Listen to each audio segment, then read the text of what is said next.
হর হর মহাদেব, জয়তারা জয় বাম। দেখবেন আপনারা হয়তো যাদের বাড়িতে খারাপ জিনিস রয়েছে, নেগেটিভিটি রয়েছে, খারাপ ঊর্জা রয়েছে, সেই ক্ষেত্রে আমি বলবো এই খারাপ ঊর্জা যদি আপনার বাড়িতে থাকে, আপনারা কি করে বুঝবেন সেই জিনিসগুলো, সেই নেগেটিভিটিগুলো আপনার উপরে ক্রিয়েট হচ্ছে। দেখবেন যখন আপনি বাইরে থাকছেন হয়তো আপনি ঠিক থাকছেন, যখন হয়তো বাড়িতে প্রবেশ করছেন আপনার মেজাজ খারাপ হয়ে যাচ্ছে, আপনি ডিপ্রেশনে চলে যাচ্ছেন, আপনার রাগ উঠে যাচ্ছে, নিজেদের সঙ্গে ঝগড়া অশান্তি লেগে যাচ্ছে, বাচ্চাদেরকে সহ্য করতে পারছে না, হাজব্যান্ড ওয়াইফের মধ্যে রিলেশন খারাপ হয়ে যাচ্ছে।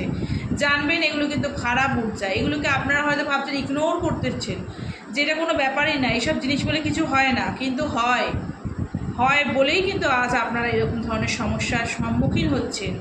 এইগুলোকে অনায়াসে তাড়ান। যেসব টোটকাগুলো আমি বলে থাকি সেগুলো করার চেষ্টা করুন, বড় ধরনের কিছু কাজ করার চেষ্টা করুন, আপনাদের ঘর বন্ধন করুন। ফার্স্ট বলবো ঘর বন্ধন করুন।